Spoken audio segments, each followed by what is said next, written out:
Mahfud Irfan adalah seorang sarjana ekonomi lulusan dari Fakultas Ekonomi Universitas Gadjah Mada, Yogyakarta.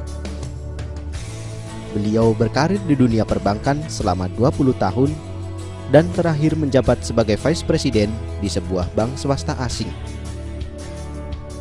Pada tahun 2006, beliau mengambil pensiun dini dan sejak saat itu mengelola bisnis pribadinya bersama keluarga. Beliau juga memberikan pelatihan-pelatihan manajemen kepada banyak perusahaan, di antaranya adalah pelatihan persiapan pensiun untuk beberapa BUMN dan perusahaan besar lainnya.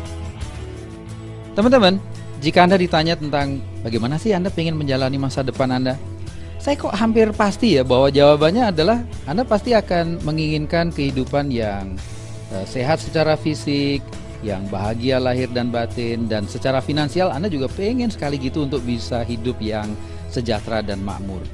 Cuma ternyata kebanyakan dari kita itu kok nggak pernah gitu loh secara serius melakukan langkah-langkah yang benar-benar diperlukan untuk mendapatkan masa depan seperti yang kita inginkan itu.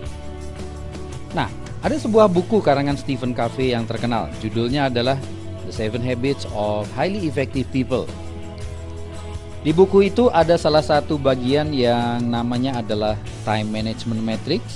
Stephen Covey bilang bahwa sebagian besar dari kita menghabiskan waktu kita untuk kegiatan-kegiatan yang very urgent dan very important. Jadi kita benar-benar selalu dalam kondisi yang tergesa-gesa. Nah, kemudian desakan dari situasi dan kondisi maupun dari pekerjaan kita itu seringkali juga membuat kita menghabiskan banyak waktu di kuadran yang nomor 3.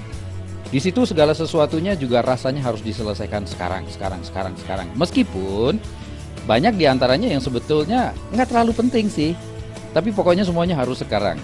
Nah, gara-gara kegiatan di 2 kuadran ini, 1 dan 3 yang buru-buru terus itu, kita banyak stres sehingga kita akhirnya ya cukup banyak melarikan diri untuk mencari hiburan dengan cara kita nonton TV, nonton film, kita chatting di internet, kita lakukan ya banyak hal yang sifatnya itu adalah not urgent dan not important. Nah, yang menarik ini Bapak Ibu, Stephen Covey bilang bahwa ada aktivitas-aktivitas yang terkelompok di dalam kuadran yang nomor 2, di mana aktivitas-aktivitas ini kalau kita lakukan, maka dalam jangka menengah dan panjang itu akan memberikan hasil yang luar biasa besar gitu. Cuma sayangnya karena sifatnya yang tidak mendesak, tidak urgent, padahal itu penting, banyak orang yang mengabaikan kuadran ini. Saya kasih contoh deh. Kita semuanya kan tahu bahwa olahraga itu penting, tapi kan nggak mendesak. Ya, jadi artinya adalah kalau kita misalnya hari ini nggak olahraga, ya kita tidak akan sakit atau meninggal besok gitu. Nah, persiapan untuk kehidupan yang akan datang, ngomong-ngomong itu adalah termasuk dalam aktivitas di kuadran yang kedua ini. By the way, saya punya sebuah informasi hasil survei di Amerika Serikat yang menarik, yaitu menyangkut mereka-mereka yang sudah berusia di atas 65 tahun.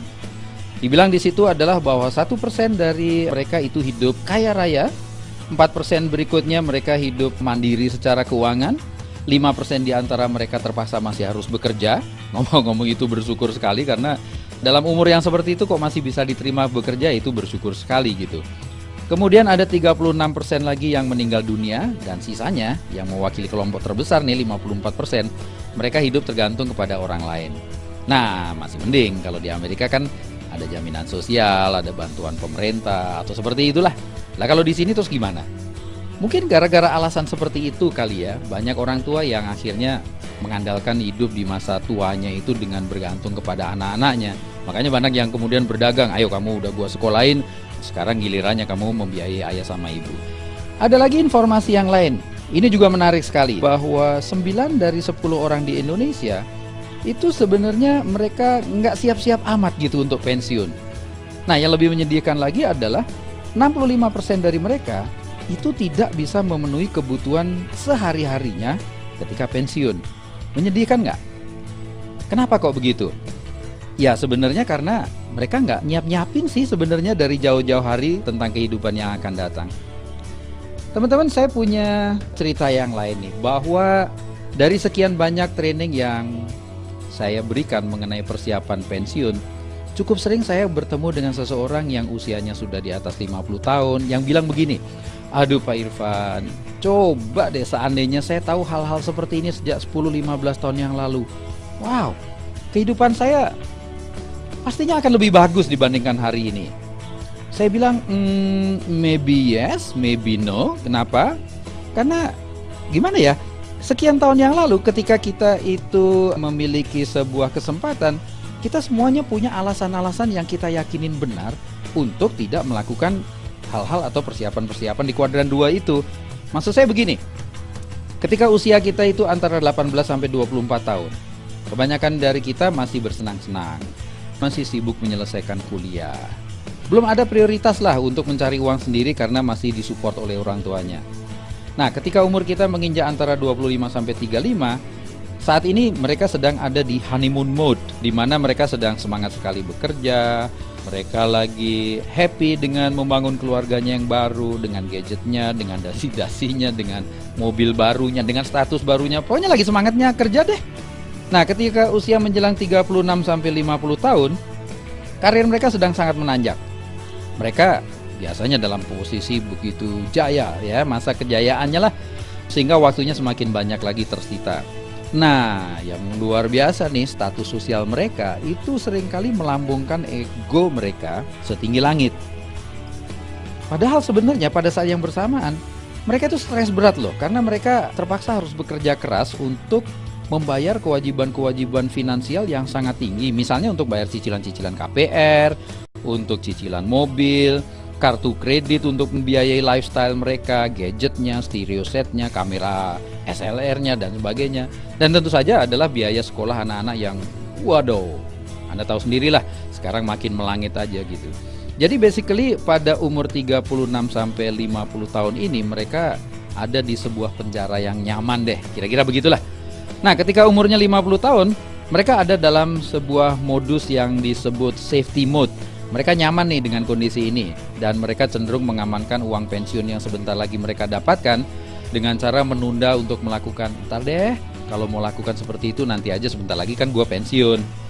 Tapi ya itu mah janji tinggal janji, karena ketika usia mereka udah 55, mereka akan punya alasan yang bagus gitu, bahwa aduh mas, saya mah udah terlalu tua lah untuk melakukan hal seperti itu.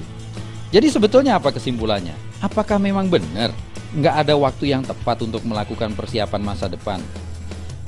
I don't think so. Saya punya banyak sekali teman-teman yang usianya beragam sekali, mulai dari kelompok 18-24, 25-35, 35-50 maupun 50 tahun ke atas, yang pada saat itu mereka berani gitu untuk memutuskan bahwa I have to do something now gitu, either today atau mereka terlambat. Nah, faktanya adalah bahwa mereka yang memiliki kesadaran untuk menyiapkan masa depannya, saat sekarang mereka memiliki hidup yang jauh lebih bagus.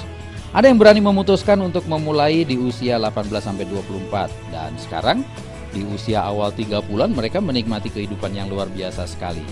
Sehabis ini saya akan perkenalkan Anda dengan beberapa orang yang berani untuk memutuskan melakukan sesuatu yang berbeda dari orang-orang lain. Nah, sebagai hasilnya, akhirnya mereka sekarang memiliki kehidupan yang baik sekali. Mereka memiliki waktu untuk anak-anaknya, untuk pasangannya, mereka dengan keluarga besarnya maupun dengan lingkungan sekitarnya.